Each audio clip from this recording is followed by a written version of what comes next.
October 4th at 6:30 p.m. Join Char Savoy and myself, Greg Bakun, as we host our special guest, Tom Maurer, who is the Minnesota State Director of MUFON, the Mutual UFO Network. So come on out and ask lots of questions about UFOs, UAPs, and of course, aliens. It's $10 a ticket to join in, and we'll see you October 4th at 6:30 p.m. at Billy's in Anoka. Don't forget, burgers will be half price. With a look at your AM 950 weather, I'm Patrick Lilia. Clear tonight with a low of 60, then more sunshine on Wednesday with a high of 83. Gotcha Mama's Hot Barbecue offers the huge taste of selections like baby back ribs and pulled pork sandwiches out of a little place. Gotcha Mama's is located just a block west of I-35W off of West Diamond Lake Road in South Minneapolis. Visit their website at scotchamamas.com. Portions of the following program may be pre-recorded.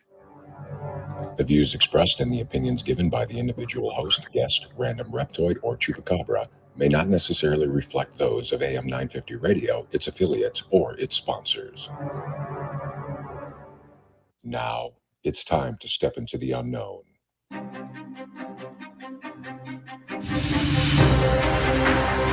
There are things people experience but never talk about. A shadow moving in the corner, flickering of the lights, a disembodied voice. We invite you to talk with us, share your story, share your experience, because this isn't just your story, this is our story. This is GhostBox Radio with Greg Bakun. And this is GhostBox Radio on AM 950, where every night we talk about the paranormal, ufology, Bigfoot, and so much more. My name is Greg Bakun. Thank you very much for joining us this evening. We are in the second night of our 3-night radio event, talking to Jay Yaple about his house, the Enfield Demon House, located in Enfield, Connecticut.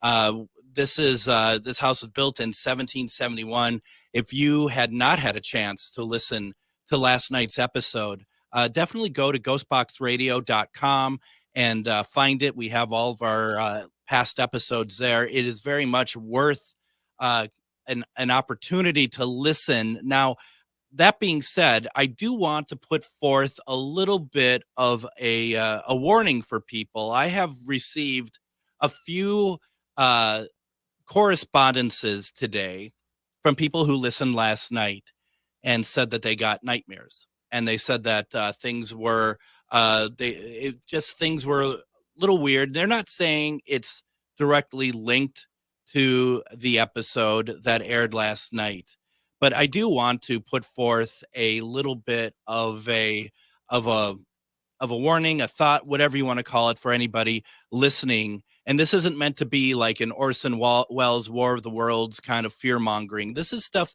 This is what we're trying to show these 3 days, is that this stuff is real. You don't have to believe if you don't want to, but those who do believe, protect yourself while even listening to the information that is being given the last these 3 days. In particular, yesterday was pretty dark. I guarantee today is darker. Tomorrow might be even darker than that. So just keep that in mind. I know people love a good story of this sort of thing. Obviously, we're in the business of doing that if we're having guests like this on radio. But at the same time, it is important to take care of yourself and also protect yourself, and just say that nothing can bother you. You're just listening. That's all you're doing. No one is allowed to get into you. No one's allowed to disrupt your life because of listening to this. I know for some of you that might sound a little too much. Do what you need to do, but I'm warning you that if you're not doing so, you never know when things happen. I mean, this is very serious stuff. In fact, when I came to the station today, stuff was really out of order in the way that I've never seen it before, including, once again, the smell of perfume. This is stuff that, you should be very careful of. If you are if you are somebody who enjoys listening to this sort of thing, just be careful. Okay. So we're going to bring back on Jay Yaple, the owner of the Enfield Demon House in Enfield, Connecticut. Jay, how are you doing today? I'm doing very well, Greg. I'm glad to be back on, and we had a little conversation last night. I think that after air, that kind of got us both a little bit, and yeah, we did. We sure did, didn't we? yes, we did. And Linda says that she had listened to your story, the first episode of our interview earlier today. She's like, be safe at all times. Couldn't agree more. And this is a great opportunity to remind everybody too. There's a lot that we're talking about today. If you have questions for Jay, put them in the chat. He's happy to answer them. I think we had a lot of people watch and listen yesterday. We didn't have any questions. And I think that's because people just wanted to hear what you're going to say, what's going on in this house. And yes, we did have a very powerful conversation after the show. And I vowed to you, Jay, that because we're not going to get through everything on these 3 episodes, that we got to record all this to make it available, like a historic almost document, Jay, of what is being said here. So you have it and other people have it as well. Yes. So with that being said, Jay, where do we want to start today? There was a lot of concepts that were very unfortunate listening to last night. One of the things that I think where we stopped sort of was around the point of you had talked with Lorraine Warren. She did not want to come out to the house. We had talked about why that was the case. But I remember also that the previous 2016 interview that we did, you had mentioned before you got, I don't know if it was before or after you got the involvement of the folks involved with the Warrens, that you did have some other investigators come out that were more of the thrill-seeking kind, right? That they only wanted to see the activity happening in the house, right? That is correct. We had a couple come up. They didn't have any experience and this type of thing. I don't think that many people ever had that kind of experience. They came up and they were just like looking, they had their basic equipment and, they came up and they thought, well, it's going to be a long night. It's going to, they're going to get their things or they're going to try. And within a matter of minutes, they were like, oh my God, this is real. This is something that we can't handle. We don't know what to deal with. There's no way we can help these people. This is, are we going to be affected by this? Is this going to be something, Yeah. So when they left, some of them never came back. Someone that said, we're going to try to see if we can get you some help or whatever. And that was the only thing that they could do because they didn't have anything behind them to fight something like this.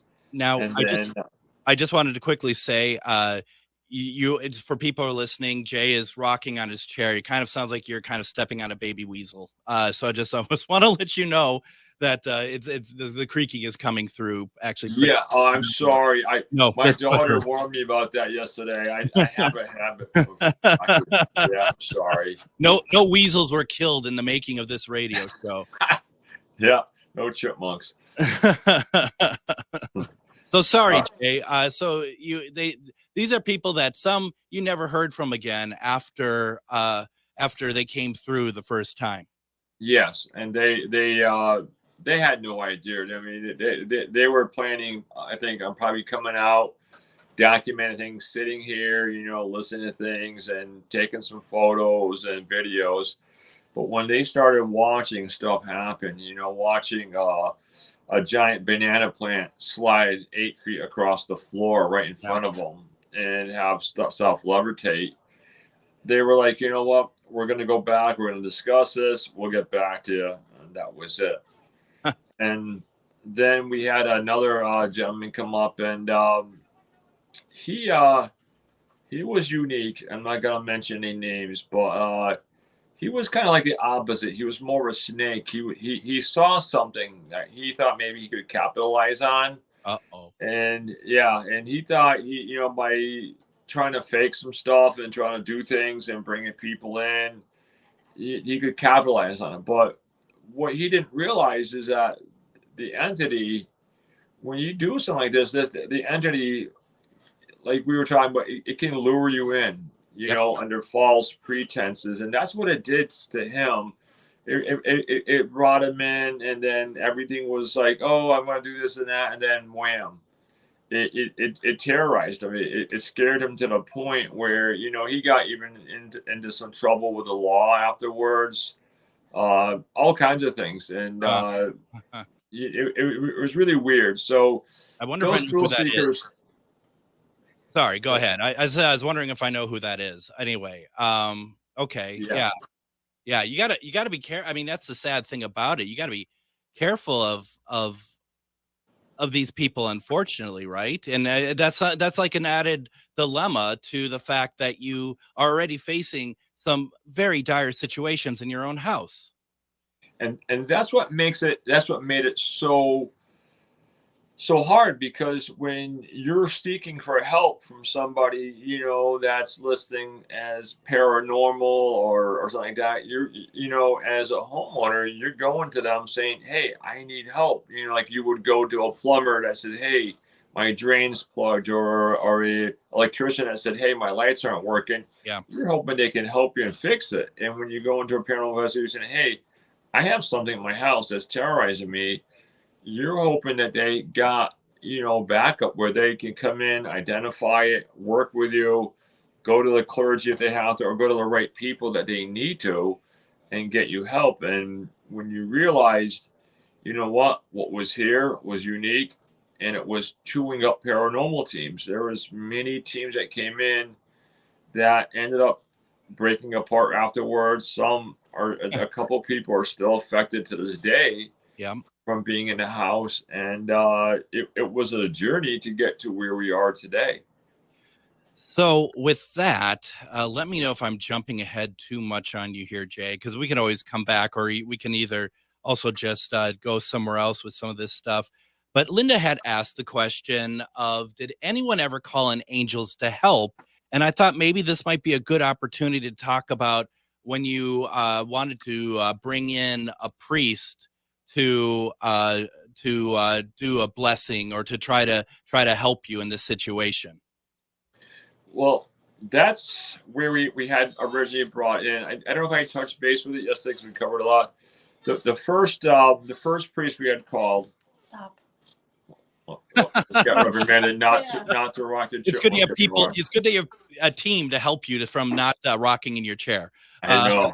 All right, we will not rock the chair. Okay, so that's really hard not to. But okay, so so what happened was I had called in a priest, and I figured, at first I thought it might have been somebody who might have lived here and passed away, and I figured by bringing a priest, that they could, come in, bless the house, and do what they do, and the spirit would be at peace and go away. Well, when I met the priest out in the driveway, I had said to him, I said, listen, my wife thinks there's something in the house. And he's like, what, like a squirrel or something like that? I said, no. I said, like an evil spirit, a ghost. And he said, there's no such thing as ghosts or demons. It's all Hollywood. He says, I'm going to prove it to you. So he came in and he met with Elka, and he blessed our side of the house. And he said, see, there's nothing there. And I said, Father, we got to go next door. So he came over here, and I had the whole house under construction. He's like, I love the smell of fresh construction, the wood and everything. So he went through the whole entire house and said, see. But I said, Father, there's one more space you didn't go, and that's in the attic. He goes, no problem. He opened up the attic door, and he took 3 steps up, and he froze. And he was looking at something. He could see it. You could see it in his face. And he wanted to take one more step, but whatever he saw scared him so bad. He backed down the stairs, and he says, I'm going to bless the staircase. He threw holy water, never turned his back on it, slammed the door, locked it, ran down the stairs, ran all the way down, got 1 foot on the outside, 1 foot on the inside, looked at me, he said, ignore it, it will go away. And he took off. I never saw him again. And he said that you're only in Hollywood movies does the stuff that you think is happening happens, right? Yeah. That's the only, yeah, that I was just like, when I went next door, Elka's like, where's father so-and-so, because she was going to make him tea and talk, and he was gone. So he took the hell off is what he did.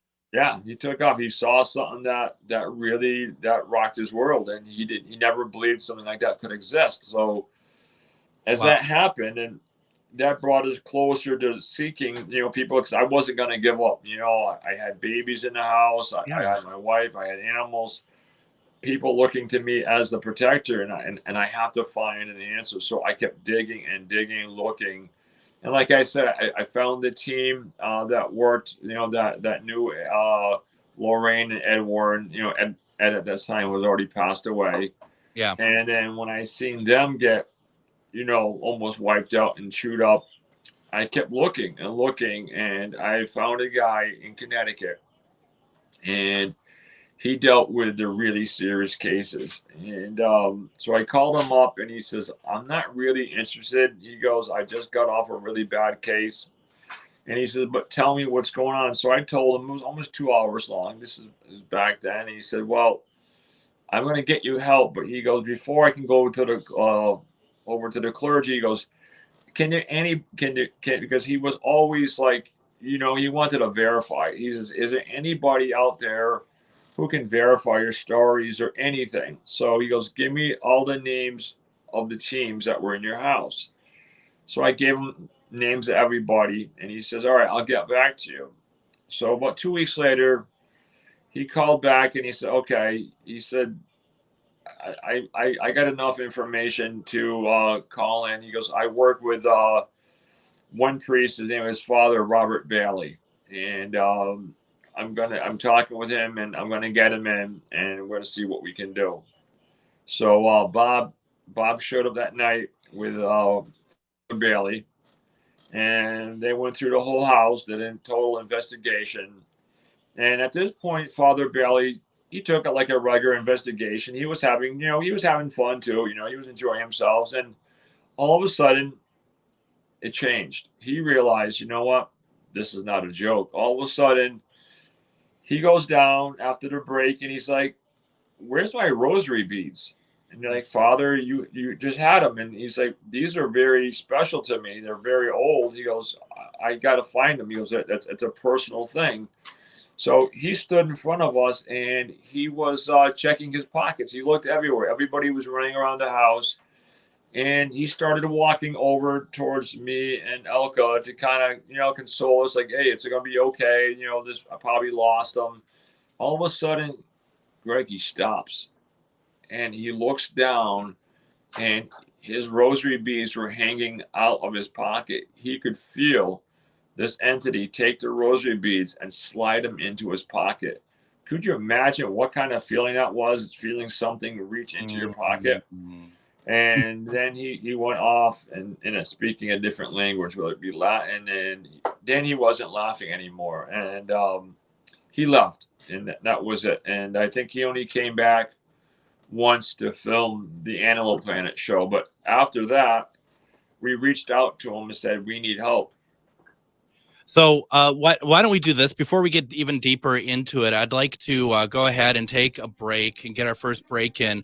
We're talking with Jay Yaple, who's the owner of the Enfield Demon House. We're talking about all the stuff that's happening to him, that has happened to him there. Put some questions into the chat room. We'll be talking more. You're listening to GhostBox Radio on AM 950. Ghost Stories and Beyond returns to Billy's Bar and Grill in Anoka October 4th at 6:30 p.m. Join Char Savoy and myself, Greg Bakun, as we host our special guest, Tom Maurer, who is the Minnesota State Director of MUFON, the Mutual UFO Network. So come on out and ask. That's me, my chair. UFOs. I'm sorry. I didn't realize it. I just. It's $10 a ticket to join in. And we'll see you October 4th at 6:30 p.m. at Billy's in Anoka. Don't forget, burgers will be half price. If you own a holistic or metaphysical business and are looking to expand, then you need to be listed on metamorphosisconnections.com. It's a network where you can grow with like-minded practitioners and reach new clients. Metamorphosisconnections.com is an online directory you need to list yourself and your business. Our platform makes it easy for you to create listings of your products and services, and you can also choose to list your classes, events, and so much more. Metamorphosisconnections.com helps you create weekly and monthly promotional ads targeted towards your potential clients and promotes them for you via social media and newsletter. There are clients searching for your specialty right now. Let us help them find you. Start your listing today so you can share your own unique gifts and talents by finding the level of membership that best fits your needs. Let us help you reach your clients that are searching for what you do. Visit metamorphosisconnections.com and sign up today. Hi, this is Paul Metza, inviting you to listen to the Wall of Power Radio Hour every weekend on AM 950. We are on at 6 p.m. on Saturday. We feature artists, musicians, raconteurs, private detectives, and more. 6 p.m. Saturday night on AM 950. Wall of Power Radio Hour. Have you ever wanted to see a real Masonic lodge or visit a beautiful hotel from the 1800s? GhostBox Radio with Greg Bakun, Charvinity bring you a weekend of paranormal investigations in Rush City, Minnesota. Starting Friday, September 22nd at the historic Grant House and continuing into Saturday, September 23rd at the Jasper Masonic Lodge, we have a lot of options for you to join in on this event. Go to charvinity.com/event-list for full details. And just an update on that Masonic Lodge event. We are sold out of tickets for the Grand House for Friday night, but we still have tickets available for the Masonic Lodge Saturday night, September 23rd. So if you are able to take part, if you'd like to take part or just want to know more information, go to charvinity.com/event-list to get all the details. We've been talking with Jay Yaple, who's the owner of the Enfield Demon House in Enfield, Connecticut. And I'm sorry I had to cut you off there, Jay, but we had to take these breaks. So you were talking about you had Bob come in. You talking about the rosary that went back into the priest's pocket. What was going on from there? Well, at that point, he took it very serious. He never had anybody. Never had anything actually physically touch him like that, and he never had anything touch something of a holy relic like that. The rosaries were an antique that was given to him by his family, and they were very beautiful, very old. So, I mean, that was like, in my opinion, that's like, what? This entity knew where to get him, and by saying, "Oh, I got your rosaries," and he slid them into his pocket, and that was like kind of sending him a message. Yeah. So when that happened, like I said, he went off in Latin or something like that, and he never came back until Bob had contacted the Animal Planet to do a show. Bob wanted us to do as many TV shows, he said, as possible, because he said there's someone out there who's going to see one of these shows and they're going to be able to help us, because Bob was also fighting the fight in. Mm-hmm. Now, he wasn't just fighting the fight here, he was fighting a fight at his house. I mean, he had a young granddaughter, and at his house is brand new, and now he's having things happen at his house. So now he's just like, Jay, he goes, I don't know what's going on. He goes, I don't know if it's coming over from your house to my house, but he goes, we really got to find a way to defeat this. So they did the Animal Planet, and Father Bailey was in there, and they actually had Animal Planet because it was kind of an intense show, actually say that at the end that they were able to defeat it, and they got rid of it. Sure. And they never did. You know, they knew that this thing has a way of retreating and coming back. So after that had happened, a couple of years had went by, and Bob is doing everything he can. You know, he's taking a toll on him too. He was scratched, he was bitten, he was pushed. You name it, it happened to Bob, and he was getting worn down. You could see it, but Bob wasn't going to get out of the fight. You know, he's like, he was more upset. He used to call these things little creatures, and they would have tantrums. That's what he would say. So he says, well, I have one more heavy hitter. And he says, that's Bishop Robert. That's Bishop Robert McKenna. He says he's one step away from being a saint. And he goes, if he performs one more miracle, the Catholic Church is going to make him into a saint. That they have witnessed 2 miracles performed by him. So he said he's semi-retired, but he's going to reach out to him. So he reached out to the bishop. And when the bishop heard there was children, very small children involved, he agreed to come out. So Bob had said, you know what, make sure, you know, he this is what he likes for sandwich meat. This is what he likes to have for fun, you know, and all this stuff. And he says, get me ready. You know, the bishop's going to come over on Tuesday. So we all took the day off from work. We're all waiting. And Bob called up and he says, hey, he says, I'm 15 minutes away from the bishop's residence. And he says, you know, I hope you understand what I'm doing for you, because I have to ride all the way to your house, listening to the bishop talking about God and Jesus and all the way back.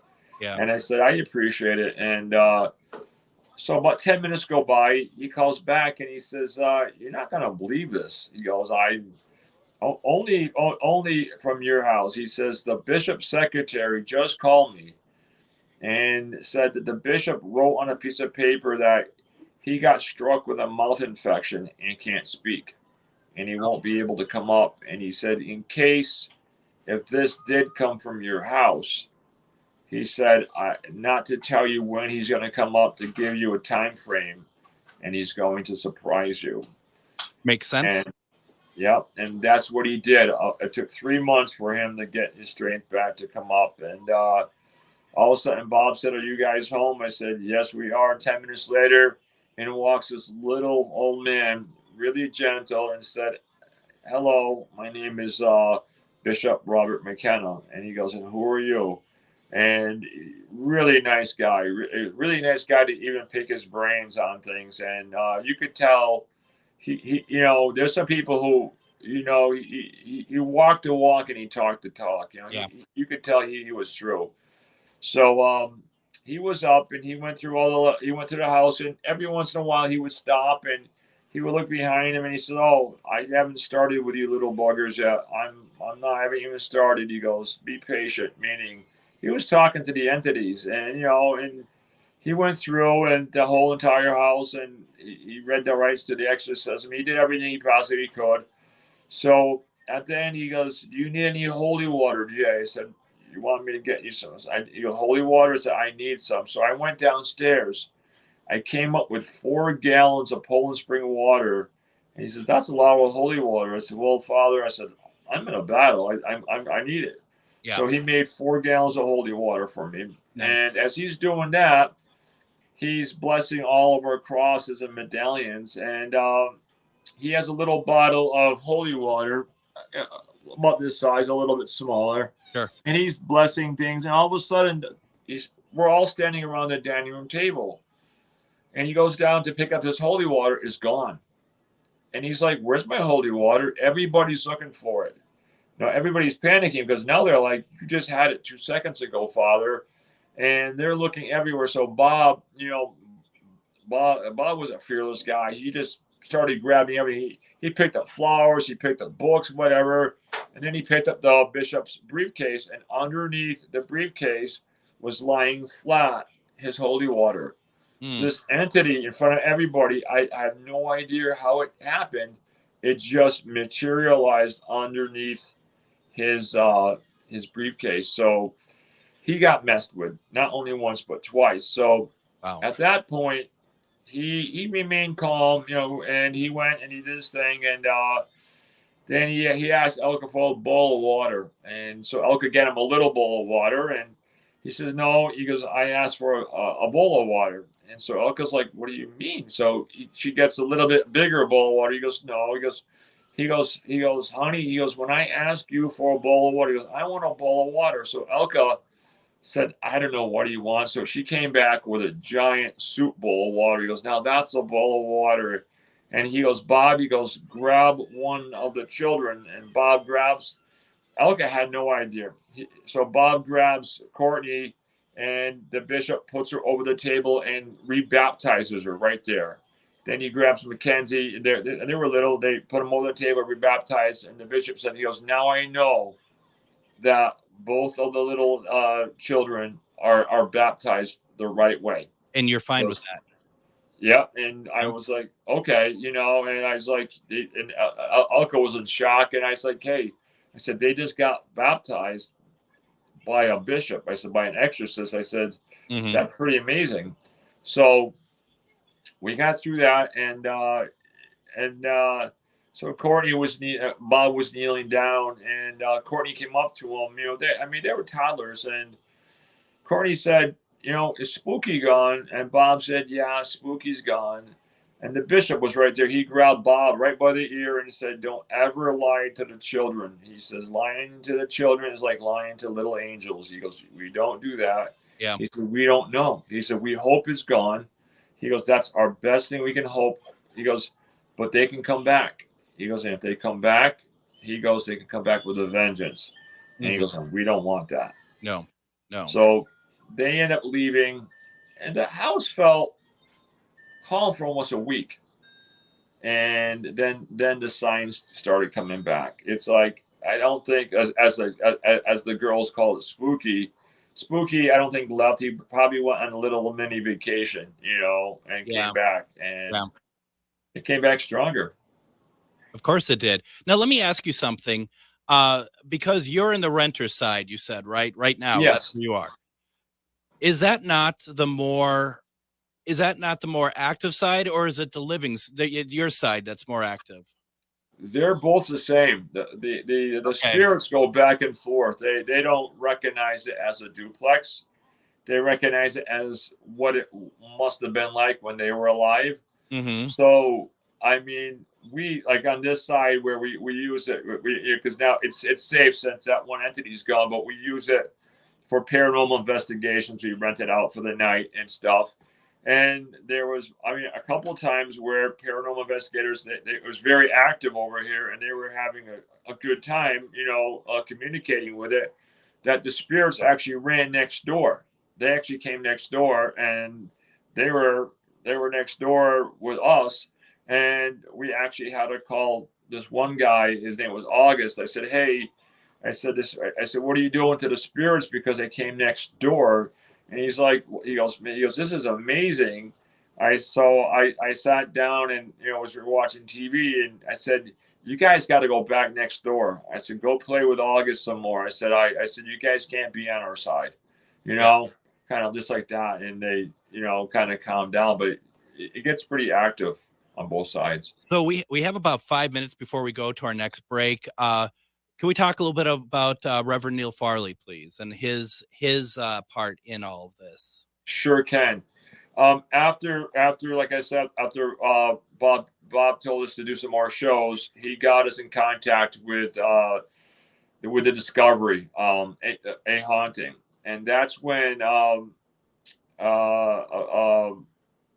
someone called up and said, she said, I have 2 people that can help out. And I'll mention the second one later on. And one was Reverend Farley. And he came up. They both came up. They didn't charge one dime. They spent 2 nights here. Should they? And they fought the fight. And, and the first night they really thought they had it. Reverend Farley even said he asked the place the hand of God upon the house, everything. He did everything he did. And he was dumbfounded why the next day there were still black shadows walking across the room. Yeah. So they went out and they paid out of their own pocket for another night at the hotel, and they fought the fight another time. And then finally they got it. they actually got it, and the house felt like it was cleansing itself for almost 2 weeks. It felt like it was washing itself, and the air got lighter. People got happier. The kids were playing more. We were able to go in areas where we could never go before, and it felt great. How do you feel about talking about this stuff when, you know, it has to always be in the back of your mind? Is it gone? It can get nerve-wracking because you know, like on the renter side here, we use it for paranormal, to rent out and to give ghost tours. But that is always in my mind, Greg, is what happens if this entity, I mean, it's been gone since 2016. What happens if it does, let's say wherever it is, you know, and it or maybe it's trapped, and maybe got sent to hell, or maybe got sent to another dimension, or maybe it was a space travel. We don't know what it was. You know, you can't call it a demon. You can't call it, you know, an ET. Nobody knew what it was, because it was that powerful where it could take unburnt sage and throw it all over your bed the next day. It could manipulate holy water. It had no fear, rip Bibles to shreds. So it had no fear of God. It had no fear of any even pagan religions or nothing. So it was like something from some other world that was like, this is all hocus pocus to me. Go ahead and bring on the best you got. Wow. So it's always in the back of my mind is if one day all of a sudden you watch, like, say, a plant move, or you watch something levitate, and you hear this thing challenge you again. You know, when that happens, it's like, I tell a lot of people who come over here, I said, if that happens, I said, we're closing everything down. Yeah. We're shutting down everything, and we're going to have to go back into battle zone mode. You know, basically blessing every day, getting priests in here, you know, all the time, constant battle. You know, we went through, like you were saying, we went through Indian shamans.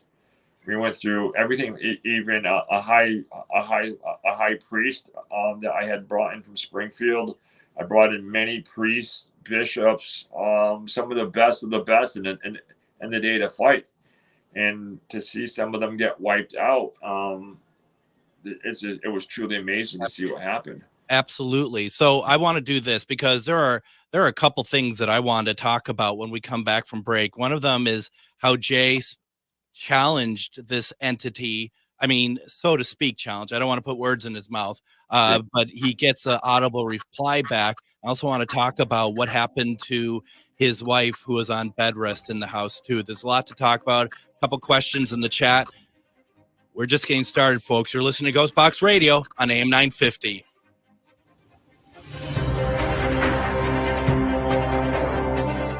Reach your highest level of consciousness and well-being with metamorphosisconnections.com.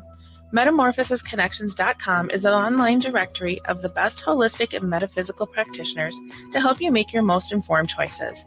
You can search metamorphosisconnections.com for classes, events, wellness and life coaches, plus metaphysical products and shops. You can also search for a wide array of healers from all modalities, including EFT, sound healing, energy healing, light therapy, ancestral healing, shamanic healing, reflexology, past life regressions, hypnotherapy, yoga, and more. And if you're not sure where to start, the search feature on metamorphosisconnections.com is tailored to help both those who know what they are looking for and those who are just starting. Come explore the possibilities for your higher self by visiting metamorphosisconnections.com. Their experienced practitioners can guide both beginners and those that are already on their spiritual journey. That's metamorphosisconnection.com, your link to direct you on your spiritual transformation. Ghost Stories and Beyond returns to Billy's Bar and Grill in Anoka October 4th at 6:30 p.m. Join Char Savoy and myself, Greg Bakun, as we host our special guest, Tom Maurer, who is the Minnesota State Director of MUFON, you know, the Mutual UFO Network. So come on out and ask lots of questions about UFOs, UAPs, and of course, aliens. It's $10 a ticket to join in, and we'll see you October 4th at 6:30 p.m. at Billy's in Anoka. Don't forget, burgers will be half price.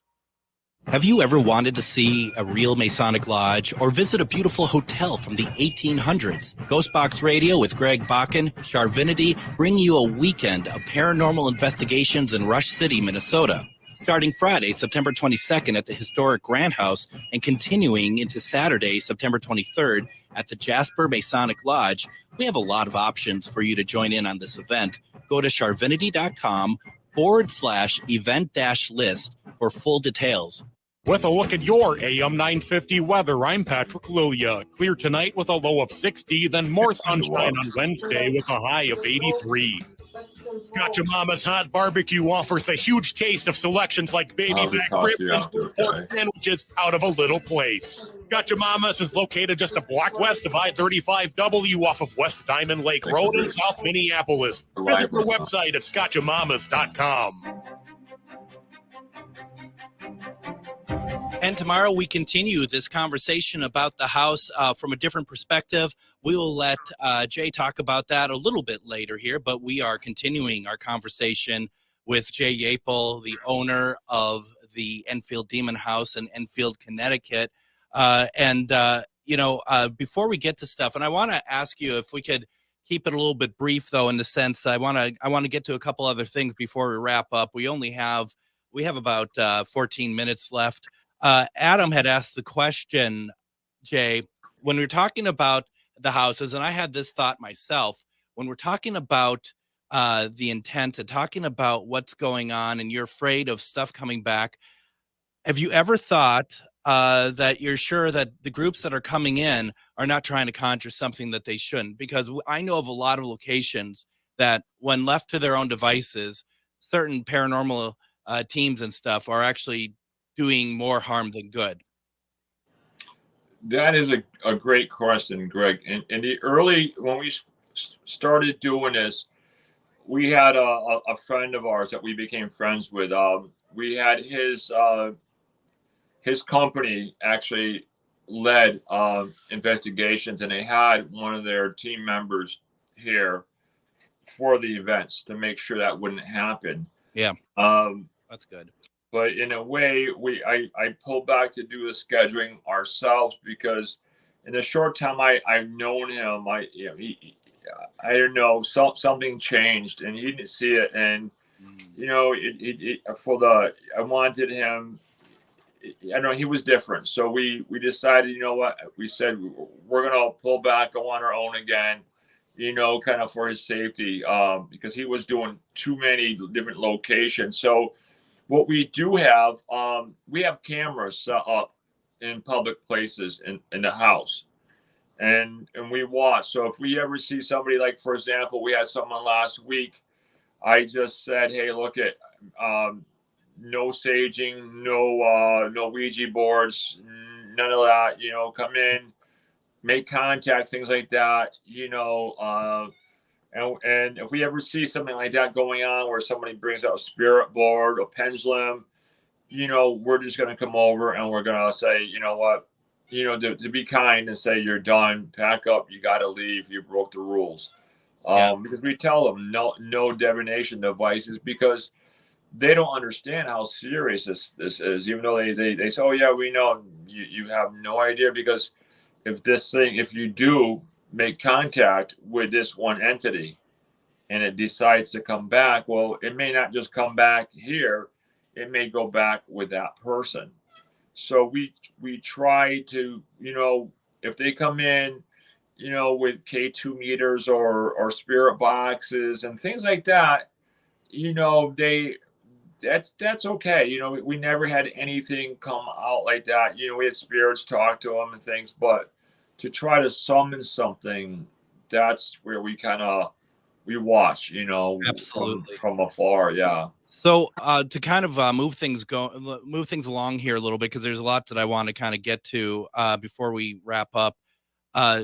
Would you be able to talk to us a little bit about when whatever was in the house challenged you, where you audibly heard it?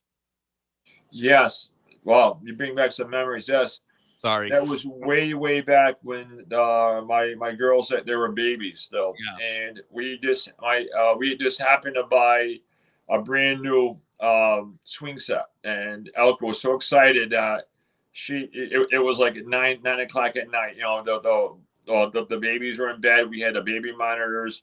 She ran out and got all my construction lights and lit up the backyard like Fenway Baseball Park. So I was building it, and all of a sudden through the baby monitor, you heard a slap, and then you heard a baby crying, and Elka's like, "That's Mackenzie." I said, "Elka, it could be anything. Baby monitors pick up different rooms." And then you heard another slap, and then you heard, and now you know your own daughter's voice. Yeah. And then you heard this really weird entity, and you heard blah, blah, blah, blah, some kind of really weird thing talking. So Elka took off running, and I ran. I said, "Listen," I said, "let me run in." I said, "If something's in there," I said, I don't want to be like G.I. Joe and say I've been trained to handle this, but I figured, you know what, I've been trained for situations. I've been in, life situations. Things can go wrong if someone's in the house, So I go in there, and they're both asleep.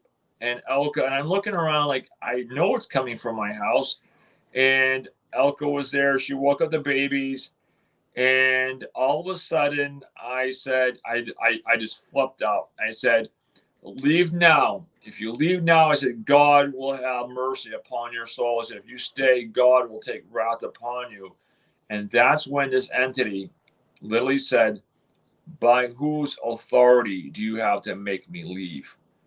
And it was loud as day. And that's when I was like, you know what? Be careful how you answer this. And I said, you know what? I humbled myself. I said, "I have no authority." I said, "But Jesus Christ does. And you can take it up with him." And I just kept referring as Jesus has all the authority. And I will never forget when it challenged me, because they will challenge you to see how you're going to respond. Yeah. And by kicking it back out, I knew it was there. And that was a test to see how I was going to respond. I was going to test to see how we acted. And none of the babies were crying. And that was the weirdest spot, because you heard their voices, you heard everything. It knew your breaking point. You already had been through so much. Your kids, you're going to do anything for them. You're going to protect them any way that you can. It knew that it was going to get a reaction out of you with that. It knows. It studies you. That's what what they do. Yeah. They watch. They play games. They almost like, and I tell people, throughout the year, it's like a combination lock. The first you try it, it doesn't open. You try it again, then you might get one or two until you finally open it. And this is what these entities can do. They got not like I was taught by Bob and by other people. They have nothing but time. They've been here for centuries, for thousands of years, and they watch, and they know what your weakness is, and they're going to go for it when they think they have a chance. Yeah, time isn't the same for them as it is for us. Now, also, I really wanted to talk about your wife being on bed rest and what she saw while in bed. Yes, that was. I had gotten a call when I came, and I was told to get home. Well, she was on bed rest. Finally, the doctors told her, "Hey, look, you got to stay home." And it was kind of funny, because she worked for a doctor's office at the time as a nurse, and as a strict little German girl, she wasn't gonna just come home and that's it. So one of the doctors, I'll briefly touch on this, brought her in the office. Said, he said, "Elka, what is it gonna take for you to stay home?" And she said, "Well, I still need this, this, and this, and this." And it was a Friday. He goes, "Write down, before you go home, write down everything you need." So on that Monday morning, they came back with a doctor and his wife went out shopping and bought everything for the twins, and said, "Now you're going to go home and you're going to be on bed rest." So while she's on bed rest, it's hard to keep her in one spot, but she was laying in bed and she was reading, and all of a sudden she looked over and she saw this gigantic black dog. It must have came up the stairs and stood right in front of the bedroom staring at her, and then it went down the hallway, and all she could do was stare. And then picked up the phone and says, "Get home now." You don't And own a black dog, do you? no, That we was never facts. owned a big dog like that before, ever. We have a German Shepherd now. She's my service dog, but we never had anything that closely that big. This dog, the way she described it, must have been, and I'm not exaggerating, the way she described it, the height and everything, I would say about 180 to 200-pound dog. It was a large. It had to be an extremely large dog. So, and she didn't run out of the house like I would have. yeah, no, she couldn't. She was like stuck in bed, and she was like, I mean, if that was me, I probably, like a good husband, I probably would have left her there and ran out the door myself, you know. I mean, there's limits, right? There's limits, you know. Women and children first, they say, right? You know. I think the phrase is Jay and Greg first, everyone else afterwards is kind of the way I think that works. Exactly, yeah. You've never, and no one ever saw that dog again. No one saw that dog again. I mean, I've seen other things in a house, but never that dog. It was like it came up and just stared at her, and then like it was on its own business. He looked at Elka like, "Who are you? I guess, what are you doing here?" And then went down the hallway and disappeared. So was it a ghost dog? Was it a dog from hell? Was it from another realm? We don't know. That's no ghost dog. I'm sorry. That's no ghost dog at all. No. No, when she described it and showed me the height, I was like, you know what? I didn't want to even look for it. When she told me how big it was, I'm like, why are you sending me looking for something this big? You know? Right. Oh my gosh. I can't even imagine. Yeah, she was so terrified. And when I came back, I said, Elka, there's nothing here. I can't find nothing. She says, Jay, a dog like that does not disappear. And you've never seen anything like that in the neighborhood. So it's not like a dog would have just like somehow wandered into the house and went up the stairs and menacingly looked at your wife in bed. Yeah. There's no way. It would have to open doors. It would have to come through. And we would have noticed a dog like that in the neighborhood. It was like, imagine taking like a black German Shepherd, crossing it with a St. Bernard and feeding it some steroids. Yeah. Nope. A whole lot of nope with that, Jay. Yeah, no. So, and there is a lot more to talk about, but I want to get to what's going to happen tomorrow. What's going to happen on tomorrow's show, Jay? You know, Greg, I have a very special guest for you guys. I know you guys hear me talk. A lot of you are like going, "Oh my God, Jay never talks." But you hear my stories. But now I've been in contact for a while, and I'm bringing on Jay Dodd. You're going to hear his stories up personal. As like a frontline exorcist, they call him the Diabolo, where he has the ability to cast out, and you're going to hear his stories and what it was like to be right up in the battlegrounds here and to be able to fight this entity firsthand. Fought it at your house. At the house, yep. House. And he always did it remotely. And this, just like Reverend Nair Farley, this was their first house. They decided to come up and fight it right in person. And you're going to hear it wasn't a cakewalk for him. I mean, he took a beating, and he took a really, and you'll hear in his own words tomorrow on how bad it really was. And it's a good reminder, as we've been trying to say, and hopefully other people get it from just the 2 nights with you on, and you're going to be on tomorrow night as well. That all this stuff you don't, as some people like to flex their muscles about this stuff and be like, oh yeah, I can handle it. I can handle anything. When you're actually faced with something, people always say, oh, I think it's a demon. I think it's that.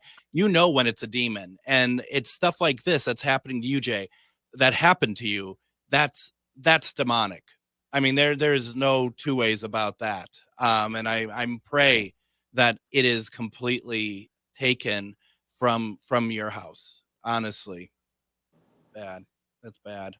Pammy Bear says the dog sounds like a big wolf. It sounds like a whole lot of nope to me is what that sounds like, quite honestly. That dog, I could visualize it, actually. I really can. And to me it looks like it's probably pretty muscular, like it's barely trying to disguise itself as a dog. You know what I mean? That's the way she described it. It was about 4 feet tall. It was like 6 feet long. It was like, almost like describing a prehistoric thing. And I'm just looking at her. And in one sense, here I am, I'm thinking to myself, okay, you want me to go look for this thing. I mean, in my mind, I'm like going, Jay, you're done. If you find this animal, you're done. There's nothing that you can do to defeat it. Because, I mean, when you imagine the height, the length. Now, could you imagine what's going through your mind? The jaws, the teeth, And she's like, you got to find it. And I looked the house up and down. I always thought there was maybe hidden caves but it was nothing. Never saw it again. It was nothing at all. Dawn says, I won't put it up, but she said she had a dream about a large dog with a collar and harness last night. Seemed not to bother me. Black dogs with medals. It's just odd that it just came up. What we're going to do, Jay, we're going to call it a night. Really appreciate you sharing your story with us. Everyone stay safe out there. Jay, thanks for joining me tonight. You're welcome, Greg. We'll see you tomorrow. We'll definitely be back tomorrow, and I'll make sure I'll have my guests with me tomorrow. Sounds great. Everybody have a fantastic night. Thanks for joining me, and we'll see you tomorrow. Standing Up to the Hatriots, the David Pakman Show, weekdays at 2 p.m. on AM 950 KPNF St. Louis Park